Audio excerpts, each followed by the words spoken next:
Hello dear students, so as per your demand हम आ गए हैं आपके लिए लेकर वन शॉट सीरीज। तो आज हम स्टार्ट करेंगे with the second chapter of standard 10।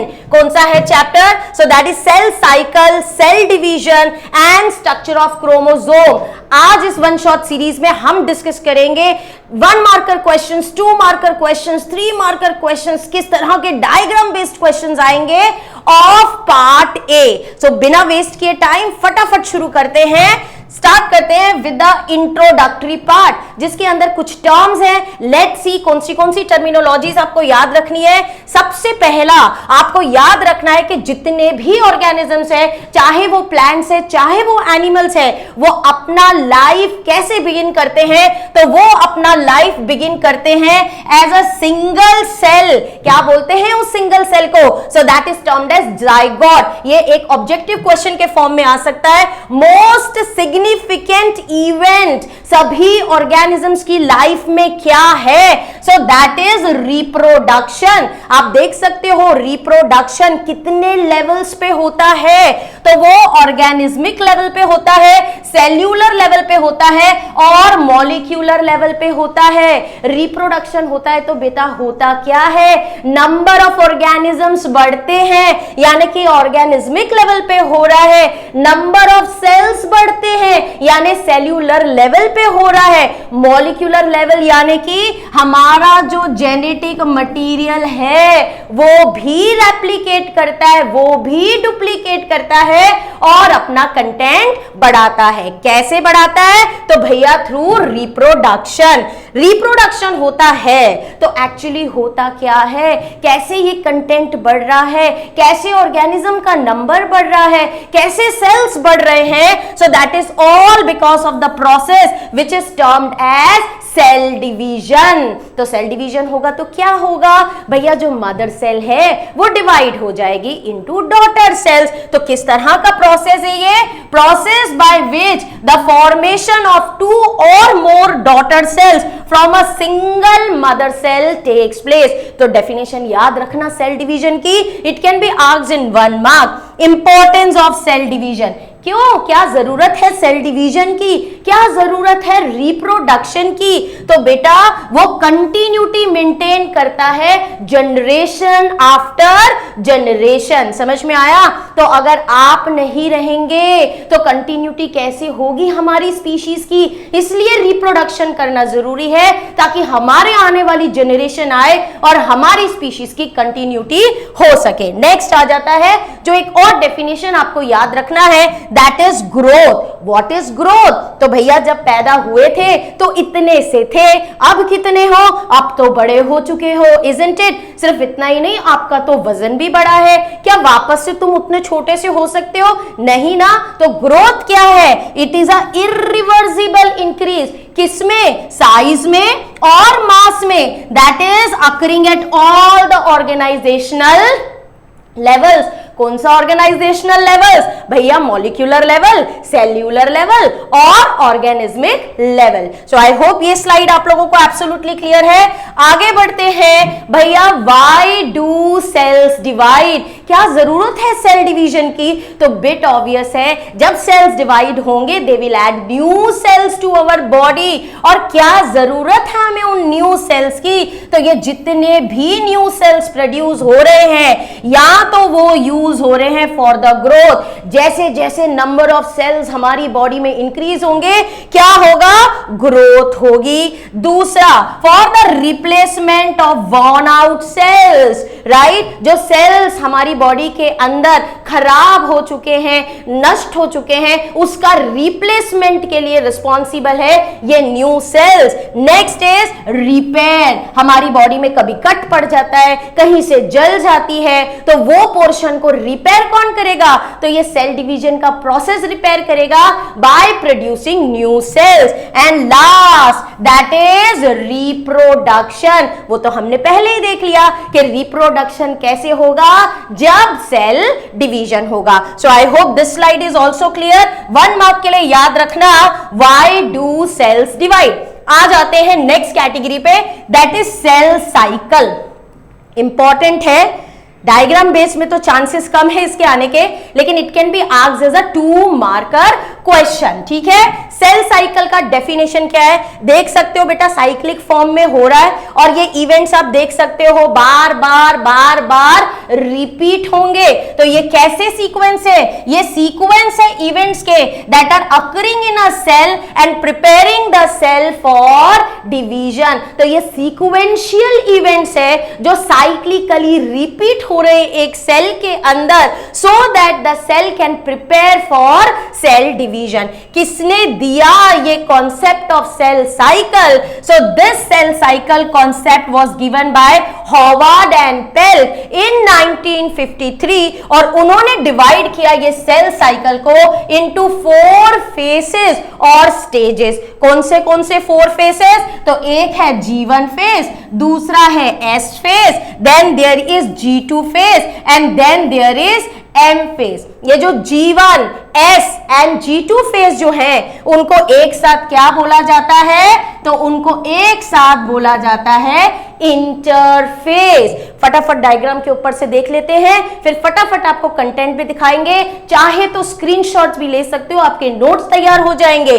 क्या दिखाया है, क्या डिस्कस किया सेल साइकिल में? सीक्वेंशियल इवेंट्स है, साइक्लिकली रिपीट होते हैं ये सारे इवेंट्स, ताकि सेल जो है वो आराम से डिवाइड हो सके, right. 4 phases, that is G1 phase, S phase, G2 phase and there is M phase। क्या बताया आपको?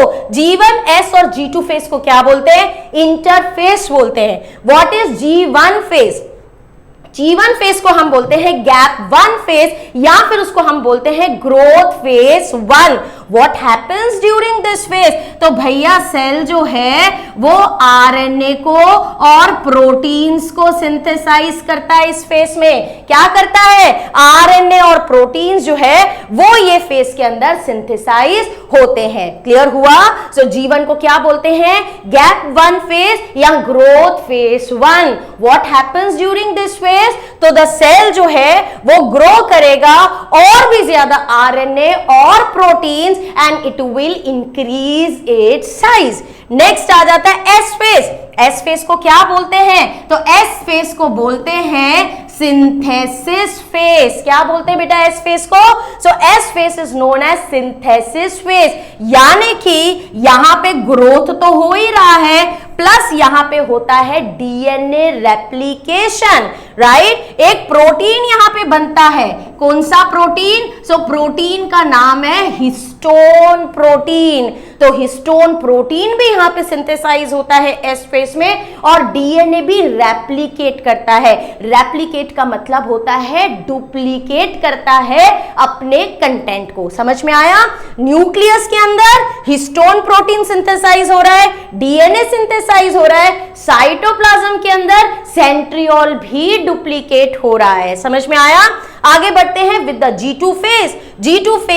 G2 फेज मतलब क्या? तो G2 phase is the growth phase 2, या फिर इसको हम क्या बोलते हैं? इसको हम बोलते हैं गैप फेज 2। इसमें क्या होता है? तो भैया इसके अंदर सेल और भी ज्यादा आरएनए और प्रोटीन्स को सिंथेसाइज करता है और प्रिपेयर करता है अपने आप को फॉर डिवीजन। तो बस इतना सा लिखना है and you are going to get full 2 और 3 मार्क्स, जितने भी मार्क्स में। क्लियर हुआ बेटा माइंड में? अगेन रिपीट कर दें, cell cycle, sequential events repeated cyclically and the cell prepares itself for division. ठीक है? कितने होवार्ड एंड पेल्क ने डिवाइड किया था?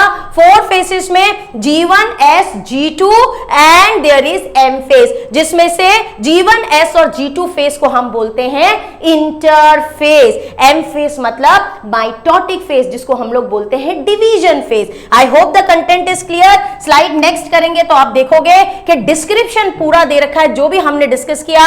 All these 3 faces together interface. ये रहा हमारा G1 फेस का डिस्क्रिप्शन जो हमने ऑलरेडी पढ़ लिया। ये रहा हमारा S फेस का डिस्क्रिप्शन जो हमने ऑलरेडी पढ़ लिया। G2 phase and then there is M phase. तो अब हम डायरेक्टली जाएंगे on to the next slide. Mitosis, meiosis.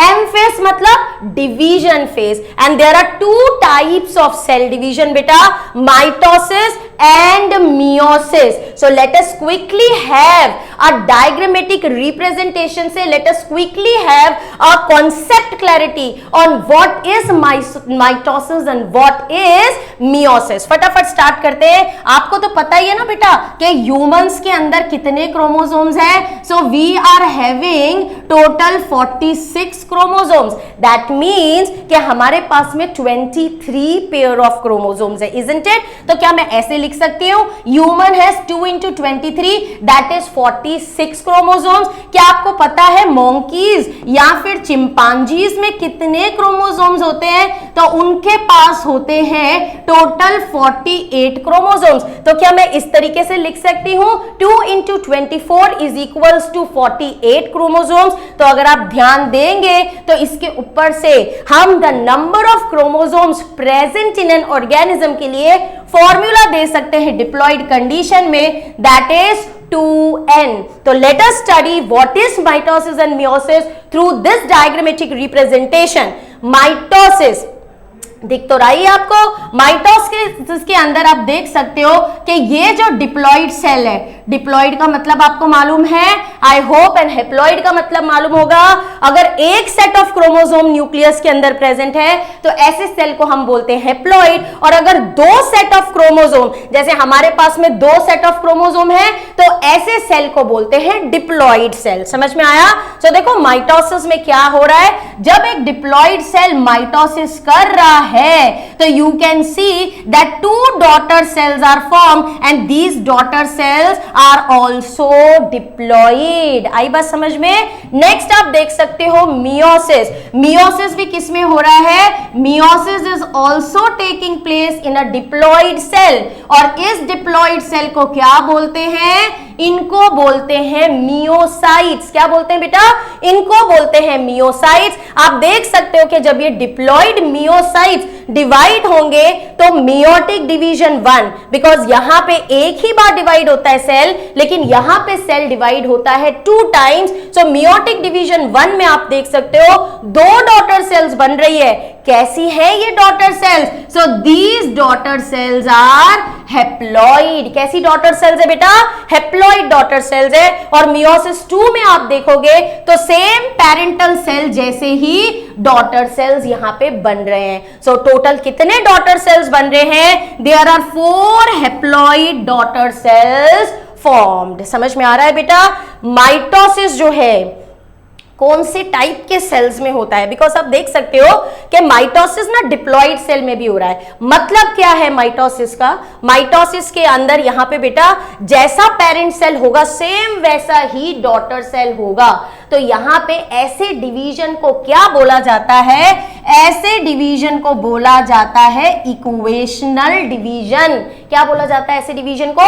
Equational division. जबकि यहां पे आप देख रहे हो मियोसिस के अंदर डिप्लॉइड सेल के अंदर से किस तरह के डॉटर सेल्स बन रहे हैं? हेप्लॉइड डॉटर सेल्स बन रहे हैं. तो ये मियोटिक डिवीजन 1 को हम क्या बोलते हैं? इसको हम बोलते हैं रिडक्शनल डिवीजन. लेकिन अगर आप ध्यान दोगे मियोटिक डिवीजन 2 जो है that is similar to mitotic division. देखो ना n में से 2 डॉटर सेल मिली विच आर n. इसके लिए तो यहां पे what is meiosis 2 known as? तो मियोसिस 2 को हम बोलेंगे वापस से इक्वेशनल डिवीजन. बेटा आई बात समझ में? देखो डिफरेंसेस क्लियर होते हैं कि नहीं between mitosis and meiosis? Mitosis जो है वो डिप्लॉइड सेल में भी हो सकता है, हेप्लॉइड सेल में भी हो सकता है, लेकिन मियोसिस जो है they always takes place in diploid cells. Mitosis जो है it results in the formation of 2 daughter cells, whereas meiosis results in the formation of 4 daughter cells. यहां पे जो डॉटर सेल्स बनते हैं they are identical to the parent cell and they are diploid. जबकि यहां पे जो डॉटर सेल्स बनते हैं they are not identical to the parent cell and they are haploid. 3 differences clear हुए. नेक्स्ट यहां पे माइटोसिस को हम क्या बोलते हैं? Equational division. और यहां पे सेल डिवाइड करता है ओनली वंस, जबकि मियोसिस के अंदर मियोसिस 1 को हम बोलते हैं रिडक्शनल डिवीजन एंड मियोसिस 2 को हम बोलते हैं इक्वेशनल डिवीजन। एक और डिफरेंस बता रही हूं, माइटोसिस जो है वो कौन से सेल्स में होता है बेटा? सोमैटिक सेल्स में होता है, जिनको हम अपने बॉडी सेल्स बोलते हैं, ताकि नंबर ऑफ क्रोमोसोम्स जो सेल के अंदर है वो मेंटेन रह सके। तो आप यहां से सेल ले लो, पैर के टो में से सेल ले लो, अपने बाल में से सेल ले लो, सब के अंदर you will find all 46 chromosomes. So ये सब सोमैटिक सेल्स है। कैसे डिवाइड हुए भैया? दे सब are dividing by the process of mitosis, ठीक है। जबकि ये मियोसिस का जो प्रोसेस है वो कहां हो रहा है? So it is taking place in the reproductive sales, या जिनको हम बोलते हैं जर्म सेल्स। और जब ये मियोसिस का प्रोसेस वहां पे होता है तो it results in the formation of gametes. Clear हुआ बेटा माइंड में? फटाफट types of cell division, I hope 2 types absolutely clear है, that is mitosis and meiosis. और एक टाइप और होता है जिसको हम बोलते हैं एमाइटोसिस। एमाइटोसिस के अंदर बेटा सेल जो है वो डिवाइड तो करता है, लेकिन उसका जो क्रोमेटिन मटेरियल है वो कंडेंस नहीं होता। समझ में आया? इसलिए जब सेल डिवाइड करता है तो डॉटर सेल्स अनइक्वल फॉर्म करते हैं। तो it is a simple common process of cell division. किसमें देखने को मिलती है? हमारे सेल्स में नहीं देखने को मिलती बेटा। It is seen in prokaryotic cells, जैसे कि bacteria, where the nucleus divides without the formation of chromosomes, यानी यहां पे क्रोमेटिन मटेरियल क्रोमोसोम्स में कंडेंस नहीं होता। क्लियर हुआ? आगे देखते हैं माइटोसिस किसने टर्म कॉइन किया है, मियोसिस टर्म किसने कॉइन किया है, और बाकी की डिटेल्स। तो आगे बढ़ते हैं फर्स्ट विद माइटोसिस। किसने कॉइन किया ये term? So this term was coined by Fleming in 1882।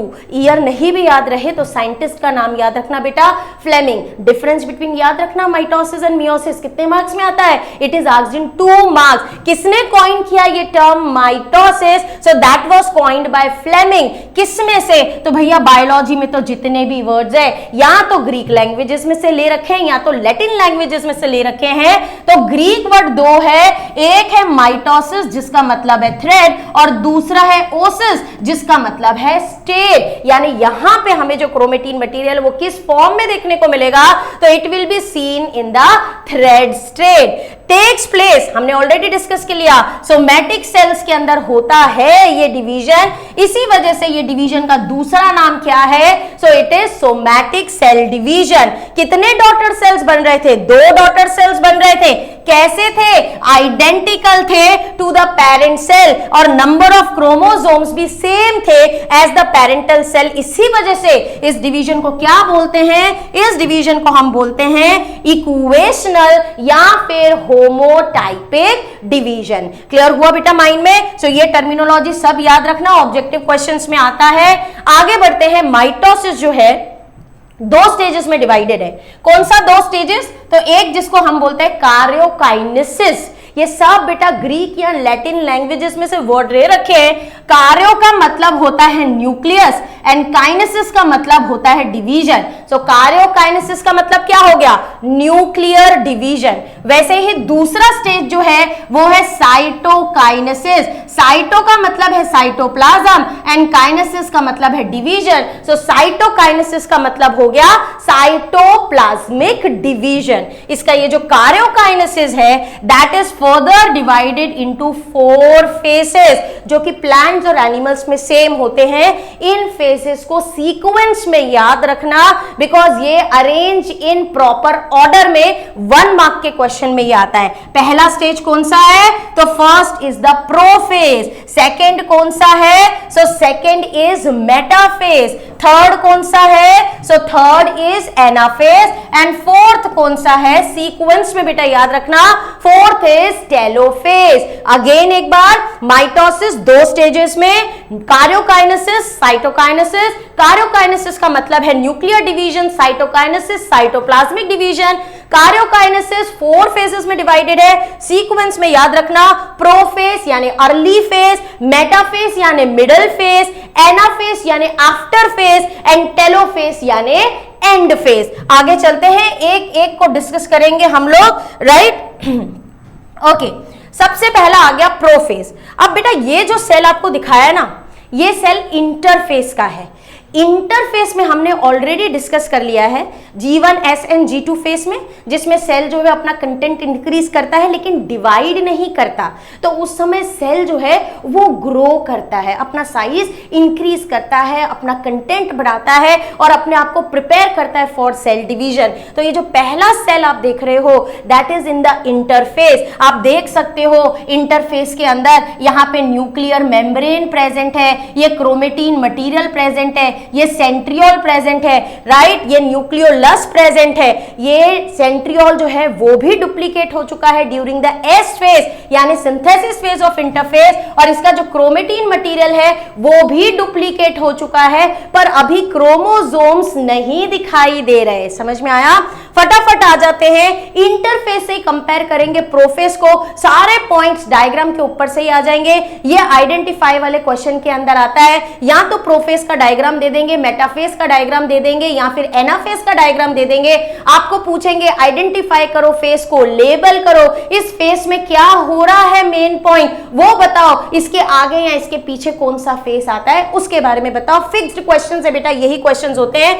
फटाफट आ जाते हैं on to the first that is prophase. किन किन चीजों को देखो, कंपेयर करो दोनों डायग्राम्स को, आराम से डिफरेंसेस देख लोगे। यहां पे ये जो क्रोमेटिन मटेरियल है, क्या आप देख सकते हैं, now this chromatin material has condensed to form the chromosome. Condensation का मतलब पता है ना, जैसे कि दूध उबालते हैं, अगर हमें कस्टर्ड बनाना है क्या करते हैं, दूध को खूब कंडेंस करते हैं तो वो गाढ़ा हो जाता है, इजंट इट। तो यहाँ पे भी ऐसा ही है, यहाँ पे ये जो क्रोमेटिन मटेरियल वो कंडेंस होके क्या बना देगा, तो कंडेंस होके बना देगा क्रोमोसोम्स। तो पहला प्रोफेस के अंदर लाइन क्रोमोसोम से रिलेटेड कि यहाँ पे ये जो क्रोमेटिन मटेरियल है वो कंडेंस हो गया है इनटू क्रोमोसोम्स। आप देख सकते हैं हर एक क्रोमोसोम के पास में क्या है, तो सेंटर में हर एक क्रोमोसोम के पास में ये क्या है, so this is a centromere, और इनको क्या बोलते हैं, तो इनको बोलते हैं क्रोमेटिड्स। क्या बोलते हैं इनको,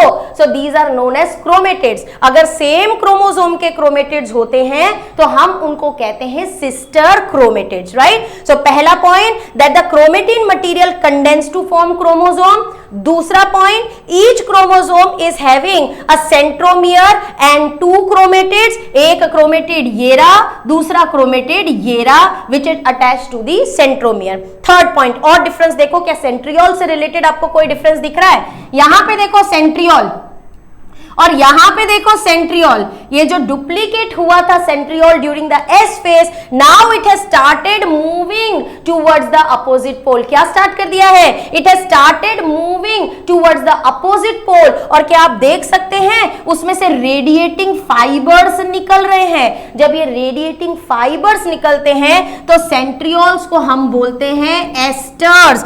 एस्टर्स का क्या मतलब होता है, एस्टर्स का मतलब होता है स्टार्स। तो यहां पे सेंट्रियोल्स कैसे अपीयर हो रहे हैं, सेंट्रियोल्स यहाँ पे स्टार जैसे अपीयर हो रहे हैं क्योंकि उसमें से रेडिएटिंग फाइबर्स निकल रहे हैं, ठीक है। So third point is regarding the centriole. और जरा ध्यान से देखो, यहां पे आपको न्यूक्लियोलस दिख रहा है, यहां पे आपको न्यूक्लियर मेम्ब्रेन दिख रही है, लेकिन यहां पे आपको न्यूक्लियर मेम्ब्रेन और न्यूक्लियोलस नहीं दिखेगा।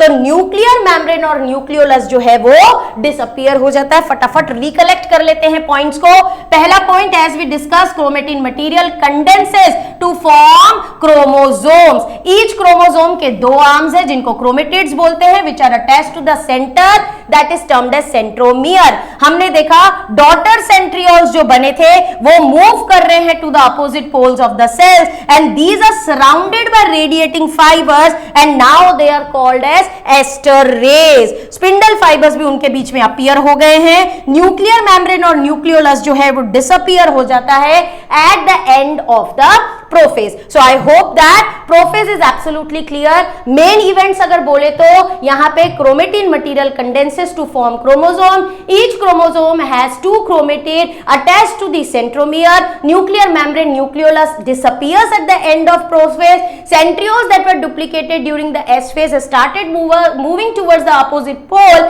and from them radiating fibers are coming out, and now they are called as ester rays. आगे बढ़ते हैं with the next slide. Next, अब प्रोफेज और मेटाफेज का देखो मैंने कंपैरिजन यहां पे दे रखा है ताकि आपको क्लैरिटी मिले. अब देखो बस खाली प्रोफेज और मेटाफेज में क्या डिफरेंस है आप देख सकते हो. यहां पे जो क्रोमोसोम्स ऐसे ही प्रेजेंट थे, अब आप देख सकते हो वो क्रोमोसोम्स जो हैं they have aligned themselves into the equatorial region of the cell. और इस इक्वेटोरियल रीजन में जब वो सराउंड हो जाते हैं तो उसको बोलते हैं मेटाफेज प्लेट. क्या बोलते हैं बेटा?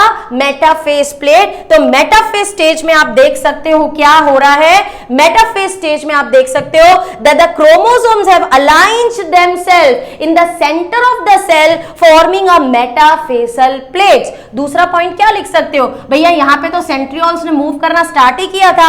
मेटाफेज में आप देख सकते हो that the centrioles have reached towards the opposite pole and they have attached their spindle fibres to the chromosomes. तो आप देख सकते हो सेंट्रोमियर पे स्पिंडल फाइबर्स जो है वो अटैच हो चुके हैं. क्लियर हुआ? तो कौन से पॉइंट्स मेटाफेज के लिए याद रखना है? Centrioles have reached towards the opposite pole, spindle fibres have attached themselves to the chromosome centromere, and now the chromosomes have aligned themselves in the center of the cell forming an equatorial plate. So आप वही points देख सकते हो. Each chromosome is attached to the spindle at its centromere. Chromosome arrange themselves at the equatorial plane. ठीक है? Next slide में आगे बढ़ते हैं with the next phase. So next phase is the anaphase. Prophase was the longest phase. Anaphase is the shortest phase. Again फटाफट देखो दोनों diagrams दे रखे हैं. मेटाफेज भी दे रखा है, एनाफेज भी दे रखा है. कंपैरिजंस देख लो. मेटाफेज में अलाइंस थे ना. अब आप देख सकते हो इसका जो सेंट्रोमियर था वो सेंट्रोमियर क्या हो गया है? सेंट्रोमियर अब स्प्लिट हो गया है जिसकी वजह से क्रोमेटिड्स जो हैं वो सेपरेट हो गए हैं and they have started moving towards the opposite poles. क्या हो रहा है? They have started moving towards the opposite pole. अब कोई कमर से बांध के तुम्हें डोरी जोर से खींचे तो हमारी बॉडी भी वी शेप ले लेगी, इजंट इट? सो यहाँ पे ये जो क्रोमेटिड्स है due to the pull of the spindle fibres, ये जो क्रोमेटिड्स है ये भी वी शेप के नजर आते हैं. इनके आर्म्स सेंटर की तरफ होते हैं और इनका सेंट्रोमियर जो है दैट इज टुवर्ड्स द पोल. तो आप देख सकते हो वही सारे पॉइंट्स यहाँ पे दे रखे हैं. Anaphase which is the shortest phase, centromere of the two chromatids splits and the daughter chromatids move towards the opposite poles of the cells. Chromosomes कैसे अपीयर हो रहे हैं? V shaped के. क्यों V shaped के? क्योंकि सेंट्रोमियर ड्रैग कर रहा है आर्म्स ऑफ द क्रोमोसोम्स को towards the opposite pole. Opposite poles पे खींचने की वजह से जबरदस्ती वो V शेप के हो जाते हैं. क्लियर हुआ बेटा माइंड में? आगे बढ़ते हैं with the next slide. Telophase. Exam में objective question, what is the reverse of prophase known as? Which is the longest phase? Which is the smallest phase of mitosis? I hope all these are clear in your mind. Telophase is known as the reverse of prophase. Again comparison देख लो. Anaphase भी दे रखा है यहाँ पे, telophase भी दे रखा है. Reverse of prophase, nuclear membrane nucleolus disappear होता था प्रोफेज में. यहाँ पे आप देख सकते हो वो वापस से रीअपियर हो गया है सराउंडिंग द डॉटर क्रोमोसोम्स. यहाँ पे आप अभी भी उसको क्रोमोसोम के फॉर्म में देख रहे हो. प्रोफेज में क्रोमेटिन मटेरियल कंडेंस होता था क्रोमोसोम्स के अंदर. यहां पे क्रोमोसोम्स अगेन डीकंडेंस हो जाते हैं to form the chromatin material. आप देख सकते हो जो स्पिंडल फाइबर्स थे वो भी डिसअपियर हो गए. सेंट्रियोल्स जो थे they have also moved towards the opposite poles. तो वही सारे पॉइंट्स बेटा सब डायग्राम के ऊपर से प्रिपेयर कर सकते हो. कुछ भी रट्टा नहीं मारना इसके अंदर. The daughter chromosomes move to the poles which marks the beginning of the telophase. तो डॉटर क्रोम्स पोल्स पे पहुंच गए. क्रोमोसोम्स जैसे ही पोल्स पे रीच करते हैं डीकंडेंस हो जाते हैं again into the chromatin, nuclear membrane nucleolus reappear हो जाता है, उनके आजू बाजू spindle fibres astral rays disappear हो जाते हैं, डुप्लीकेटेड सेंट्रोमियर जो है they have also reach towards the pole and two newly formed daughter nuclei start to increase in size. So you can see at the end two newly formed daughter nuclei have started increasing in size. Clear हुआ? So this was all regarding the telophase. I hope karyokinesis which is divided into 4 phases. कौन से 4 phases? Prophase, metaphase, anaphase and telophase is absolutely clear in your mind. आगे बढ़ते हैं with the next slide. Cytokinesis. क्या मतलब बताया था cytokinesis? Cyto माने साइटोप्लाज्म, काइनेसिस मतलब डिवीजन. सो साइटोकाइनेसिस का क्या मतलब हुआ? Division of cytoplasm. और ये जो डिवीजन होता है साइटोप्लाज्म का वो कैसे होता है? So it takes place by the process called cleavage. याद रखना 1 मार्क में आ सकता है. Cytokinesis takes place by which process? So it takes place by cleavage, जो कि प्लांट सेल्स में अलग तरीके से होता है, एनिमल सेल्स के अंदर अलग तरीके से होता है. सब लैटिन वर्ड्स. सेंट्रीफ्यूगल. प्लांट्स में कैसे हो रहा है? प्लांट्स के अंदर हो रहा है सेंट्रीफ्यूगल. सेंट्रीफ्यूगल मतलब सेंटर में से फ्ली, यानी बीच में से स्टार्ट हो रहा है डिवीजन. लैटिन वर्ड्स बेटा, लैटिन वर्ड्स, राइट. सो सेंट्रीफ्यूगल का मतलब है सेंटर में से फ्ली, यानी सेंटर में से हो रहा है. और दूसरा आ गया सेंट्रीपिटल. सेंट्रीपिटल का मतलब है एम टुवर्ड्स द सेंटर. पिटल का मतलब होता है एम और सेंट्री का मतलब होता है सेंटर में. तो एम टुवर्ड्स द सेंटर यानी साइड में से, पेरिफ्री में से डिवीजन जो है वो सेंटर की तरफ बढ़ रहा है. सो याद रखना प्लांट सेल्स के अंदर cytokinesis is centrifugal and animal cells के अंदर इट इज सेंट्रीपिटल. मतलब क्या है? तो प्लांट सेल्स में देख रहे हो बीच में क्या बन रहा है? This is termed as the cell plate formation. So भैया सेल प्लेट फॉर्मेशन कहां बिगन हुआ? In the centre of the cytoplasm, जो ऑब्वियसली प्रोसीड करेगा टुवर्ड्स द सेल वॉल. कहां डिफिकल्ट है बेटा? कितना इजी है. हमने पढ़ा सेंट्रीफ्यूगल होता है, बीच में सेल प्लेट का फॉर्मेशन होता है, धीरे धीरे प्रोसीड करती है in the cytoplasm towards the cell wall और सेल जो है वो 2 में डिवाइड हो जाता है. एनिमल सेल में सेंट्रीपिटल. मतलब क्या आप देख सकते हो कि कंस्ट्रिक्शन यहां पे डेवलप हुआ है एट द पेरिफेरी और धीरे धीरे ये कंस्ट्रिक्शन जो है वो प्रोसीड करेगा on the inner side of the cell और उसको डिवाइड कर देगा इनटू 2 डॉटर सेल्स. तो कंस्ट्रिक्शन डेवलप हुआ, कहां पे डेवलप हुआ? प्लाज्मा मेम्ब्रेन में डेवलप हुआ, इनवर्ड गया और मदर सेल को डिवाइड कर दिया into 2 daughter cells. Difference between पूछ सकते हैं. Cytokinesis in plant and animal cell. Plant cell में सेंट्रीफ्यूगल, एनिमल सेल में centripetal. Cell plate formation in the centre, यहां पे constriction appears in the plasma membrane. तो यहां पे पेरिफ्री से सेंटर, यहां पे सेंटर टू पेरिफ्री. क्लियर हो रहा है बेटा माइंड में? एनिमल सेल के अंदर सेंट्रियोल्स होते हैं तो स्पिंडल फाइबर बनता है. माइटोसिस का डिफरेंस बता रही हूं बिटवीन प्लांट एंड एनिमल. यहां पे सेंट्रियोल्स नहीं होते तो वहां पे पोल्स से डेवलप होता है. आगे देखेंगे नेक्स्ट स्लाइड के अंदर. पहले आ जाते हैं सिग्निफिकेंस ऑफ माइटोसिस. 2 सिग्निफिकेंस याद कर लो 1 मार्क के अंदर, 2 मार्क्स के अंदर आएगा. 2 पॉइंट्स आपको लिखने. सिग्निफिकेंस ऑफ माइटोसिस पहले ही मैंने बताया किस में हो रहा है? सोमैटिक सेल्स में हो रहा है ना बेटा. तो सोमैटिक सेल्स में हो रहा है तो क्या कर रहा है? एक तो भैया नंबर हमारे क्रोमोसोम्स का मेंटेन कर रहा है ईच एंड एवरी सेल के अंदर, है ना. फिर कहीं भी चोट वोट लग रही है उसको ठीक कर रहा है, यानी कि वुंड हीलिंग में हेल्प कर रहा है, रिपेयर में हेल्प कर रहा है. आपको पता है एसेक्सुअल ऑर्गेनिजम्स कैसे रिप्रोड्यूस करते हैं? वो तो रिप्रोड्यूस ही माइटोसिस से करते हैं. सो उनमें ये मोड ऑफ रिप्रोडक्शन है. मिनिमम 2 पॉइंट्स कोई भी याद कर लो. Plays important role in vegetative growth. नहीं याद रहता छोड़ दो. वाउंड हीलिंग तो याद रहता है, रिपेयर याद रहता है, रीजनरेशन याद रहता है. समझ में आया? तो किस में हेल्प कर रहा है? वुंड हीलिंग में हेल्प कर रहा है, रिपेयर में हेल्प कर रहा है, रीजनरेशन में हेल्प कर रहा है. ऑर्गेनिज्म का साइज मेंटेन रहता है. नहीं याद रह रहा छोड़ दो. नेक्स्ट पॉइंट याद करो. Helps in asexual reproduction. आपको तो पता ही है बाइनरी फिशन हो गया, बडिंग हो गया, these are all asexual mode of reproduction, जिसके अंदर माइटोसिस होता है, ऑल डिकेइंग डेड सेल्स को रिप्लेस करता है। वहां पे नहीं दिया, आप एक ही पॉइंट में उसको क्लब कर दो, मेंटेन कर रहा है the number of chromosomes as those in the parents. तो सोमैटिक सेल में हो रहा है, नंबर ऑफ क्रोमोसोम्स को मेंटेन कर रहा है। कहीं से भी बॉडी में से सेल उठाओगे, you will get 46 chromosomes. That means कौन सा डिवीजन हुआ? माइटोसिस का डिवीजन हुआ। क्लियर? कोई भी दो पॉइंट्स, जैसे कि if you find this easy you repair this, if you find this easy you learn this, if you find this easy you learn this. दो तीन पॉइंट्स मगज में रखो बेटा, बस उसको याद रखोगे तो आराम से हो जाएगा। आगे बढ़ते हैं with the next slide. Differences between mitosis, mitosis meiosis का तो डिफरेंस करना ही है, लास्ट में आएगा।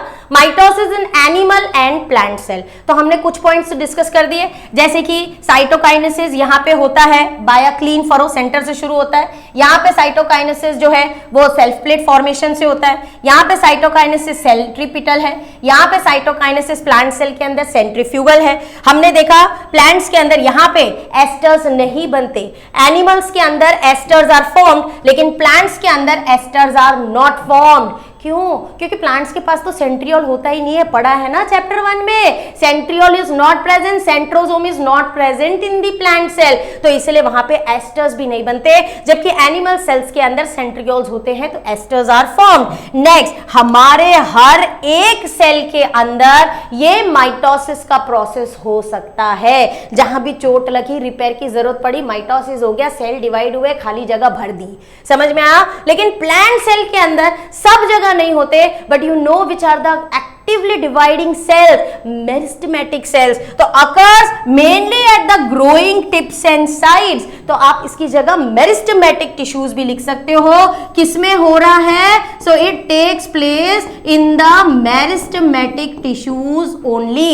स्टैंडर्ड 9 में पढ़ा है। Soon we will be coming with the videos of standard 9, जिसमें आपको पता चल जाएगा ये चैप्टर जब हम डिस्कस करेंगे। क्लियर है बेटा माइंड में? सो डिफरेंसेस याद रखना, कोई भी दो कर लोगे डिफरेंसेस तो भी बहुत है, वो तो तुम्हें पता ही है। यहाँ पे एनिमल सेल में सेंट्रीपिटल है, यहाँ सेंट्रीफ्यूगल है, यहाँ पेरीफ्री से स्टार्ट होता है कंस्ट्रिक्शन, और यहाँ पे स्टार्ट होता है cell plate formation in the centre of the cell.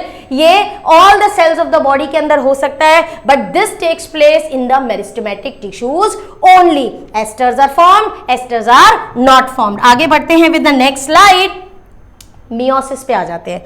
I hope mitosis is absolutely clear. Exam point of view से माइटोसिस इंपॉर्टेंट है, समझ में आया? प्रोफेस डायग्राम दे देंगे, आइडेंटिफाई करने को बोलेंगे, पूछेंगे इसका बाद का फेस क्या है और कैसे आइडेंटिफाई करोगे प्लांट सेल है कि एनिमल सेल है। ठीक है, गोला दिखा रहे हैं एनिमल सेल है, स्क्वायर दिखा रहे हैं प्लांट सेल है। कैसे डिफरेंशिएट करोगे? प्लांट सेल पे सेल वॉल दिखाएंगे जो कि एनिमल सेल के अंदर एब्सेंट होता है। प्लांट सेल में सेंट्रियोल नहीं होता है, जबकि एनिमल सेल में सेंट्रियोल होता है। यही दो पॉइंट्स के बेसिस पे आप डिफरेंशिएट कर सकते हो whether it is a plant cell और whether it is a animal cell. Reason के साथ मांगते हैं। आगे बढ़ते हैं with the next topic, that is meiosis. तो फटाफट स्टार्ट करते हैं विद मियोसिस।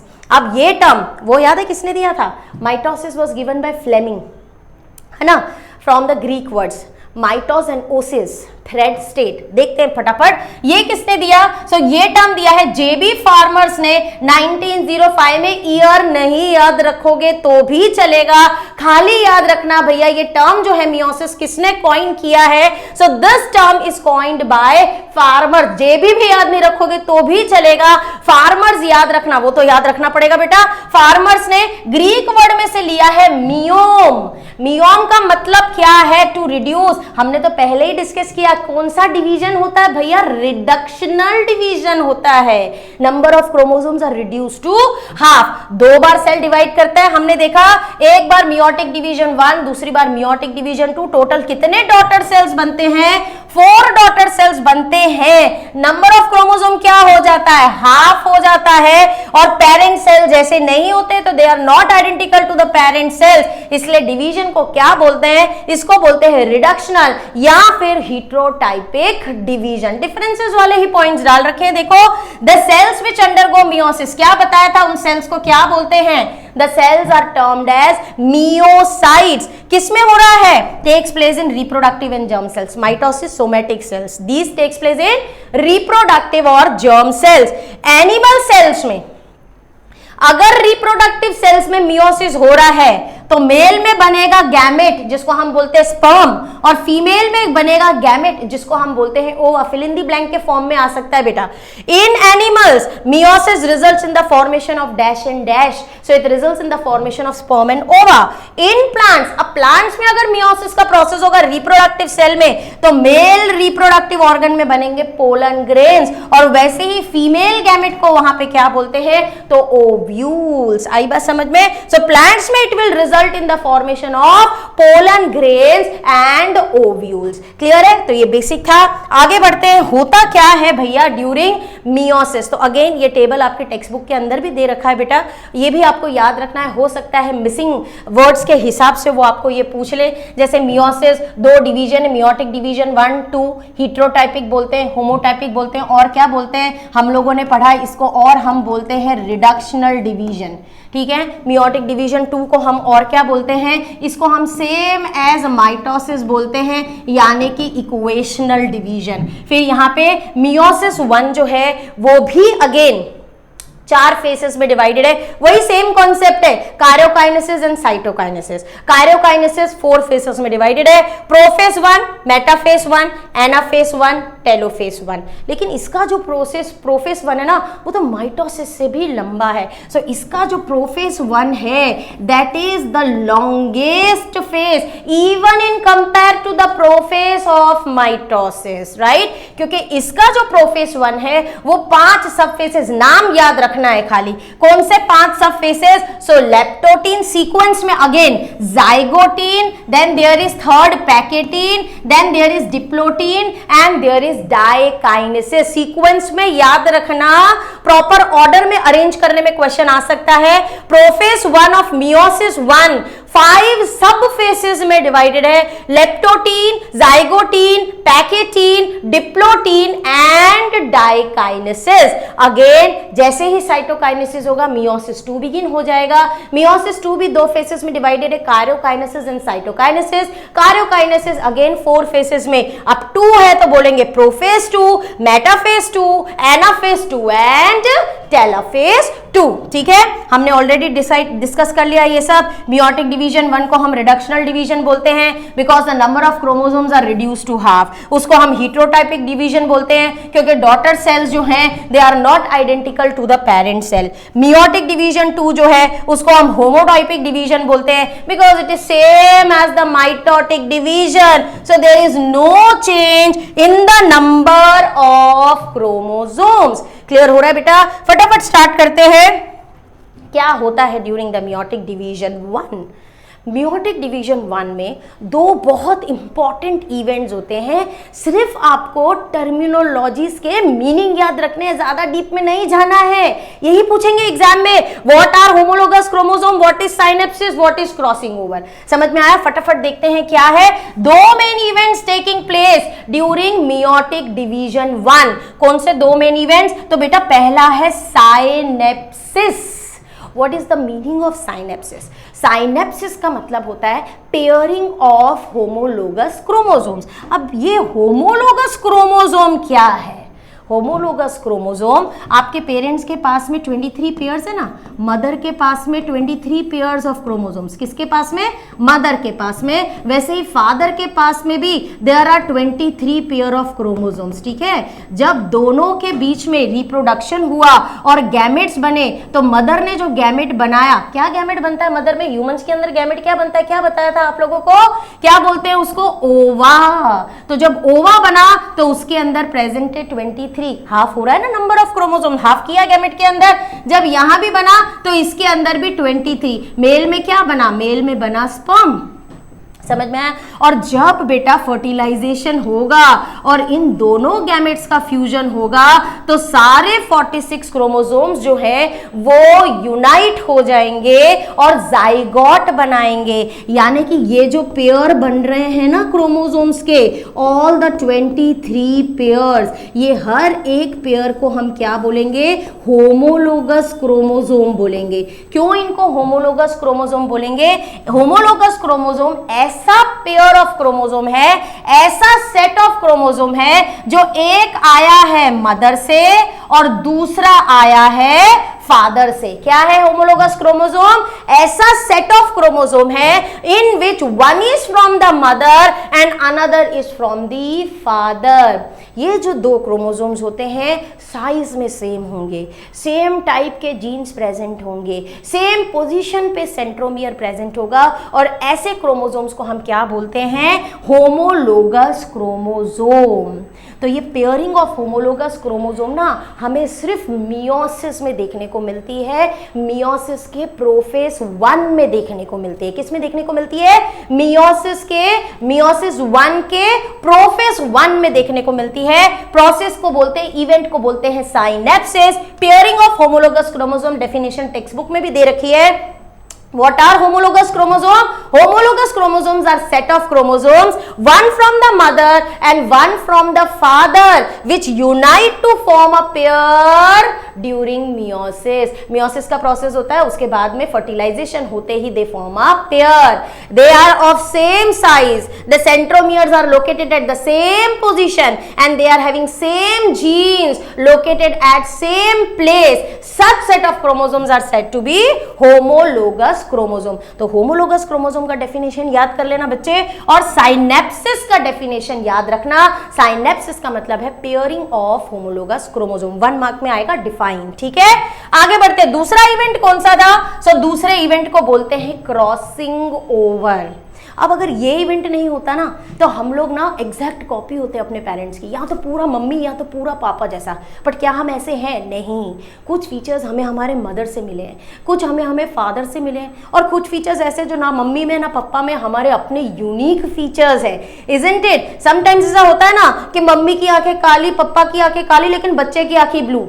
भैया शक नहीं करने का, बच्चे की आईज ब्लू है because of this event that is taking place in the reproductive cells during meiosis, which is termed as what? Which is termed as crossing over. So crossing over में genes जो हैं वो exchange होते हैं between the non sister chromatids. क्या होता है? Jeans जो है वो एक्सचेंज होते हैं between the non sister chromatids of the homologous chromosome. देखो डायग्राम के थ्रू पता चल रहा है, देखो यहाँ पे होमोलोगस क्रोमोसोम डायग्राम के थ्रू पता चल रहा है। These are the homologous chromosome. देखो सेंट्रोमियर्स परफेक्ट प्लेस पे, सेम प्लेसेस पे सेम काइंड के जीन्स वो लोग शेयर कर रहे हैं एट द सेम पोजीशन। आप देख सकते हो उनकी हाइट भी एकदम सेम है।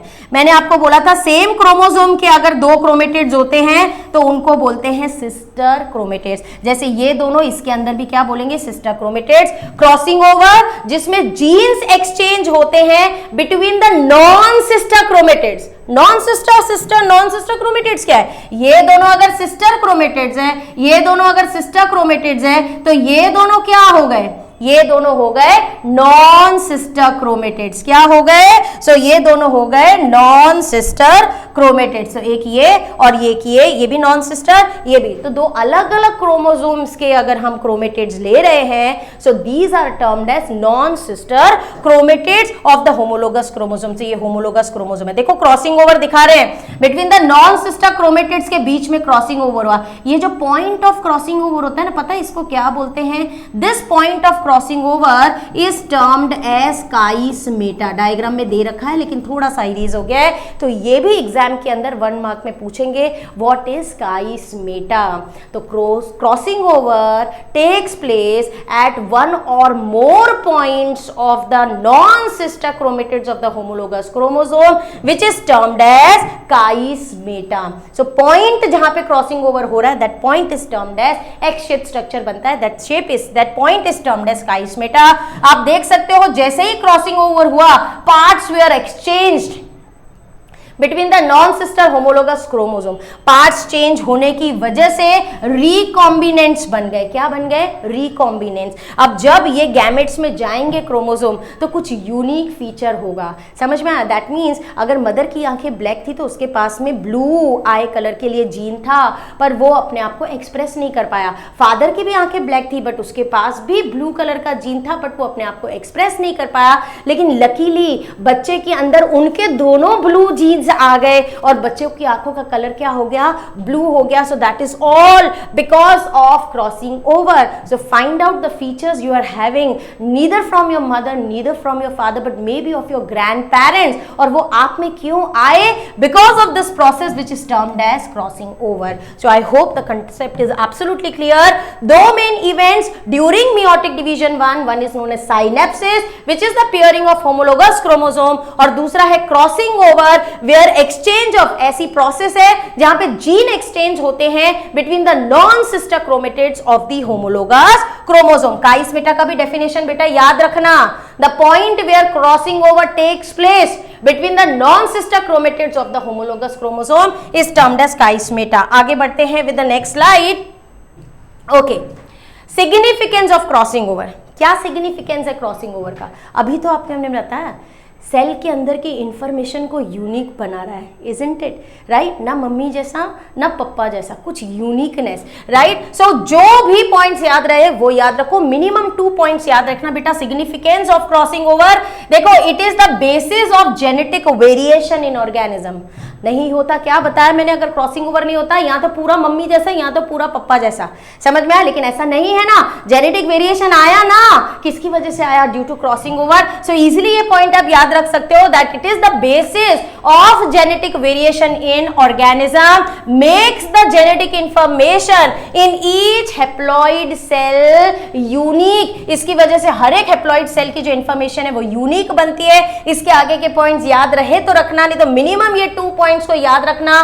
2 मार्क्स में एग्जाम में आएगा. Right the significance of crossing over. दूसरे पॉइंट्स भी देख लेते हैं. क्रॉसिंग ओवर बहुत सारी जगहों पे होता है, हमने देखा ना. Point where the crossing over takes place, क्या बोलते हैं उसको? Chiasmata. सो भैया it takes place at many places and helps in mapping of chromosome. किसमें हेल्प कर रहा है? मैपिंग में हेल्प कर रहा है. अब ये थोड़ा सा कॉम्प्लिकेटेड पॉइंट है. जब रिकॉम्बिनेशंस बनते हैं तो रिकॉम्बिनेशन कितने बने हैं, यानी रिकॉम्बिनेशंस की फ्रीक्वेंसी लेके हम लोग क्रोमोसोम के अंदर जीन की पोजीशन को मैप कर सकते हैं. समझ में आया? तो थोड़ा हायर लेवल वाला कॉन्सेप्ट है, थोड़े हायर क्लासेस में आओगे ज्यादा अच्छे से समझ में आएगा. When crossing over takes place at many places it helps in mapping of chromosome. That means mapping of chromosome का मतलब locating the position of gene on the chromosomes. Next आ जाता है सिलेक्शन. अगर कर लिया जाए यूजफुल रिकॉम्बिनेशन का तो बहुत सारे यूजफुल ट्रेड्स जो है वो ऑर्गेनिज्म के आ सकते हैं अंदर, जैसे कि प्लांट्स के अंदर अगर हमें कोई खास ट्रेट चाहिए कि भैया ये देखो ये वाला झाड़ टॉल है, ये वाला झाड़ ड्रॉफ है, लेकिन हमें तो मीडियम साइज्ड के प्लांट्स चाहिए, क्या करेंगे हम? इनका क्रॉसिंग ओवर करवा देंगे. समझ में आया? तो हो सकता है कि हमें ड्रॉफ प्लांट्स मिल जाए, हमें ऐसे फीचर वाले प्लांट्स मिल जाए जो हमें चाहिए. तो ये क्या करते हैं? यूजफुल ट्रेट्स को बाहर निकालते हैं. क्रॉसिंग ओवर की वजह से यूजफुल ट्रेट्स हमें मिलते हैं ऑर्गेनिजम्स के अंदर, जैसे कि ज्यादातर प्लांट्स के अंदर. क्लियर हुए? सो कोई भी 2 इसमें से याद रखो. जेनेटिक वेरिएशन लाता है ऑर्गेनिज्म में, जेनेटिक इंफॉर्मेशन को यूनिक बनाता है in each haploid cell, mapping of chromosome में हेल्प कर रहा है हमें क्रॉसिंग ओवर, एंड ये मेनी यूजफुल ट्रेट जो है उसको बाहर लाता है इन प्लांट्स. क्लियर हुआ बेटा माइंड में? आगे बढ़ते हैं. डिवीजन में 2 में क्या है?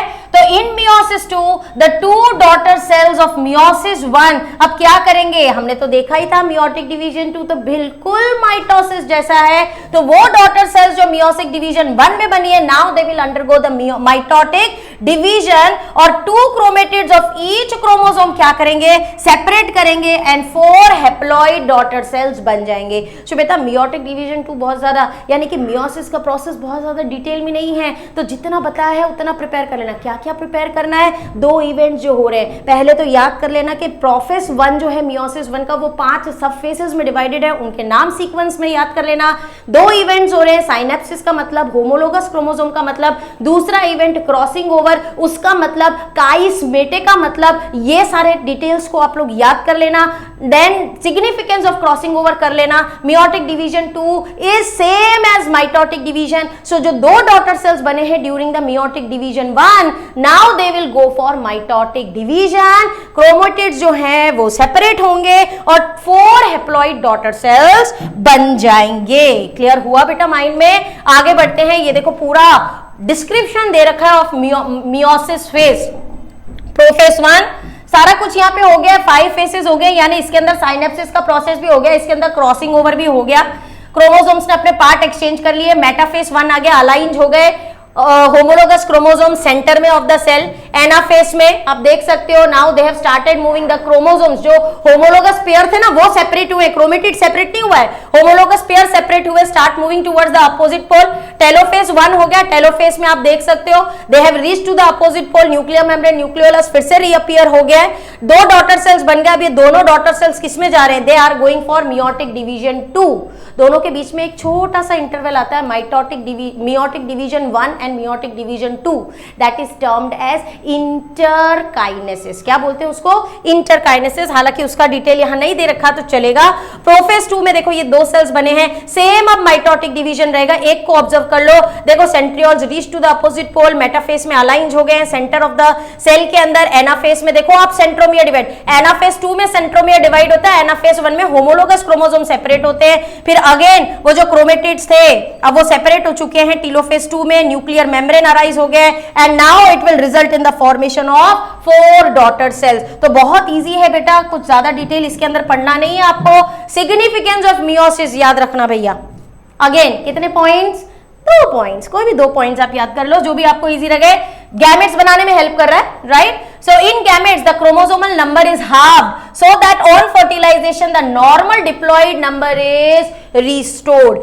कौन सा सेल बनाने में हेल्प कर रहा है, गैमेट्स बनाने में हेल्प कर रहा है, तो गैमेट्स के अंदर नंबर ऑफ क्रोमोसोम्स रिड्यूस हो जाते हैं और जैसे ही फर्टिलाइजेशन होता है डिप्लॉइड कंडीशन वापस से जाइगोट में रिस्टोर हो जाता है। तो ये पॉइंट अगर इजी लगे तो याद कर सकते हो, मैटरनल और पैटर्नल क्रोमोसोम्स यूनाइट होते हैं एंड रीअरेंज हो जाते हैं ड्यूरिंग मियोटिक डिवीजन 1। छोड़ दो ये वाला पॉइंट नहीं याद होता। By crossing over it provides an opportunity for the exchange of genes and causes genetic variation among the species. तो हो सके तो फर्स्ट और ये वाला थर्ड वाला पॉइंट जो है, ये 2 पॉइंट अच्छे से याद कर लेना। क्या है ये पॉइंट्स, पहला पॉइंट कह रहा है गैमेट्स के अंदर जो नंबर ऑफ क्रोमोसोम्स है वो रिड्यूस हो जाते हैं to half on fertilization, diploid condition वापस से रिस्टोर हो जाती है ऑर्गेनिज्म के अंदर। दूसरा, मियोसिस में क्रॉसिंग ओवर हुआ जिसकी वजह से एक्सचेंज ऑफ जीन्स हुआ, जिसकी वजह से वेरिएशन आया in the genetic information among the species. Clear हुआ बेटा माइंड में? आगे बढ़ते हैं। After the significance of meiosis, बस कुछ लाइफ स्पान बता रखा है ह्यूमन बॉडी सेल का, याद हो तो करना, नहीं याद हो तो कोई बात नहीं, नंबर बेस्ड क्वेश्चंस बहुत कम आते हैं। रेड ब्लड सेल तो सर्कुलेटरी सिस्टम में भी आप लोग पढ़ोगे 120 दिन की उसकी लाइफ स्पान होती है। वाइट सेल्स जो होते हैं वो शॉर्ट लिव्ड होते हैं, डिपेंड करता है कब भिड़ंत होती है उनकी माइक्रोब्स के साथ में, 10 घंटे भी जिंदा रहे, कुछ घंटे भी जिंदा रहे, डिकेड्स तक भी जिंदा रहे। स्किन एपिडर्मल सेल्स है तो 2 to 3 वीक्स है, एपिथेलियल सेल्स है तो 5 डेज है, बोन सेल्स है तो 25 to 30 इयर्स है, स्पर्म सेल्स तो 2-3 दिन, वैसे मैं बता दूं 48 आवर्स में मर जाते हैं। Liver cells replaced every 300 to 500 rate, brain cells last life time but not replaced over the dead, right. तो यहां पे मोस्ट प्रोबेबली हमारा जो ये पार्ट ए है वो होता है खत्म। आई होप सारे कॉन्सेप्ट्स आपको अच्छे से समझ आए होंगे। 1 मार्कर क्या, 2 मार्कर क्या, 3 मार्कर क्या, सब समझ में आ गया होगा। एंड डायग्राम बेस्ड क्वेश्चंस बेटा माइटोसिस के ऊपर से आएगा, उसको अच्छे से गो थ्रू करना। I hope the concept is clear. Soon we will come back with the part B of this chapter जिसमें हम पढ़ेंगे regarding the structure of chromosomes. Thank you very much.